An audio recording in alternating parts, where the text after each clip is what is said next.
Hi అండి. అందరికీ నమస్కారం. Welcome to my channel. ఈ వీడియోలో ఏపీ ప్రభుత్వ ఉద్యోగుల ఆందోళన మళ్ళీ వేడెక్కింది. ఐఆర్‌పీఆర్‌సీ అమలు కోసం రోడ్డెక్కిన ఉద్యోగులు. పూర్తి వివరాలైతే వీడియోలో తెలుసుకుందాం. వీడియోని ఎక్కడ గాని స్కిప్ చేయకుండా చివరిదాకా చూసేయండి. అప్పుడే ఇన్ఫర్మేషన్ పూర్తిగా అర్థమవుతుంది. వీడియో చూస్తున్న ప్రతి ఒక్కరు వీడియోకి లైక్ చేయండి ఫ్రెండ్స్. ఈ వీడియోని తోటి ఉద్యోగ పెన్షన్ మిత్రులతో అయితే షేర్ చేయండి. కొత్తగా మన ఛానల్ చూస్తున్నవారు సబ్స్క్రైబ్ చేసుకోకుంటే వెంటనే మన ఛానల్‌ని సబ్స్క్రైబ్ చేసుకోండి. దీని ద్వారా నేను చేసే లేటెస్ట్ వీడియోస్ అన్నీ మీ వరకు రీచ్ అవుతాయి. ఇక ఆలస్యం చేయకుండా వివరాల్లోకైతే వెళ్ళిపోదాము. ఫ్రెండ్స్ ఇక విషయానికొచ్చినట్లయితే ఆంధ్రప్రదేశ్‌లో ప్రభుత్వ ఉద్యోగుల ఆందోళన మళ్ళీ వేడెక్కింది. ఐఆర్‌పీఆర్‌సీ అమలు కోసం రోడ్డెక్కిన ఉద్యోగులు.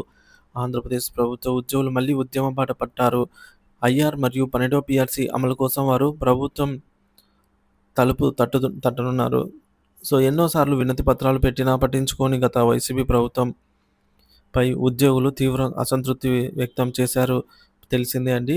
ప్రస్తుత పరిణామాలు చూస్తే ప్రభుత్వ ఉద్యోగుల నిరసనలు మళ్ళీ రాజధాని వీధుల్లోకి వచ్చేశాయి. ఉద్యోగ సంఘాలు ముఖ్యంగా ఏపీటీఎఫ్, జేఏసీ వంటి ప్రతిష్టాత్మక సంస్థలు ఐఆర్ ప్రకటించాలన్న డిమాండ్‌తో భేటీలు, ఆందోళనలు, ప్రభుత్వాన్ని ఒత్తిడి పెట్టే కార్యక్రమాలు చేపడుతున్నాయి. ఉద్యోగుల డిమాండ్‌లేమిటి అని చూసుకున్నట్లయితే తక్షణంగా అన్ ఐఆర్ ప్రకటించాలి. గత 3 ఏళ్లుగా ఉద్యోగులకు ఐఆర్ లేదు. వృద్ధి చెందుతున్న జీవన ఖర్చుల మధ్య గడపడం కష్టమవుతోంది. రెండవది 12వ పీఆర్‌సీ నివేదికను వెంటనే అమలు చేయాలి. 11వ పీఆర్‌సీ గడువు 2023 జూలైతో ముగిసింది. 2023లోనే 12వ పీఆర్‌సీ కోసం కమిషన్ వేయబడినా కూడా ఇప్పటికీ నివేదిక రాలేదు. కమిషన్ చైర్మన్ మన్మోహన్ సింగ్ గారు రాజీనామా చేయడంతో ఆలస్యం జరిగింది. మూడోది బకాయి డి బకాయి డీఏలు వెంటనే చెల్లించాలి. 2024 జనవరి మరియు జూలై, అలాగే 2025 జనవరి నెలల డీఏలు పెండింగ్‌లో ఉన్నాయి.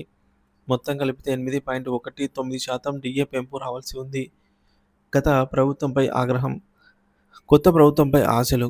గత వైసీపీ ప్రభుత్వం ఉద్యోగుల డిమాండ్లపై స్పందించకపోవడంతో ఆ పార్టీపై ఉద్యోగుల్లో తీవ్ర వ్యతిరేకత నెలకొంది. ఉద్యోగులు చెల్లించకపోవడం, ఉద్యోగుల బకాయిలు చెల్లించకపోవడంతో పీఆర్‌సీ ఆలస్యం, ఐఆర్ లేని పరిస్థితి ఇవన్నీ కలిపి వేతన జీవులకు తలనొప్పిగా అయితే మారాయి. ఇప్పుడు కూటమి ప్రభుత్వం అధికారంలోకి వచ్చిన నేపథ్యంలో ఉద్యోగులు మరోసారి ఆశతో ఎదురుచూస్తూ ఉన్నారు. ఎన్నికల హామీల్లో భాగంగా టీడీపీ, జనసేన కూటమి ప్రభుత్వము ఐఆర్ ప్రకటిస్తామని, 12వ పీఆర్‌సీ అమలు చేస్తామని, బకాయిలను విడతల వారీగా చెల్లిస్తామని హామీలు అయితే ఇచ్చింది. ఇక ఉద్యోగ సంఘాల వాదన, మేము సమాంతర చర్చలకు సిద్ధంగా ఉన్నాము. కానీ ప్రభుత్వం తక్షణ చర్యలు తీసుకోకపోతే దీక్షలు, బంద్లు, ఆందోళనలు చేయడానికి వెనకాడటం లేదనైతే ప్రభుత్వ ఉద్యోగ సంఘాల నేతలు స్పష్టం చేశారు. ప్రజల ఆరాటం, ప్రభుత్వ ప్రతిస్పందన ఎలా ఉండబోతుందనంటే, కొత్త ప్రభుత్వం అధికారంలోకి వచ్చి కొన్ని వారాలు గడుస్తూ ఉన్నా ఇంకా ఐఆర్‌పై స్పష్టత ప్రకటన రాలేదు. ఉద్యోగుల నిరీక్షణ పెరుగుతూనే ఉంది. మొదటి తేదీన జీతాలు సమయానికి జమ చేయడం వంటి కొన్ని చర్యలు ప్రభుత్వం తీసుకుంటున్నప్పటికీ పెద్ద విషయాల్లో ముందడుగు వేయలేదు. ప్రభుత్వానికి ఇది నమ్మకపరంగా సవాల్.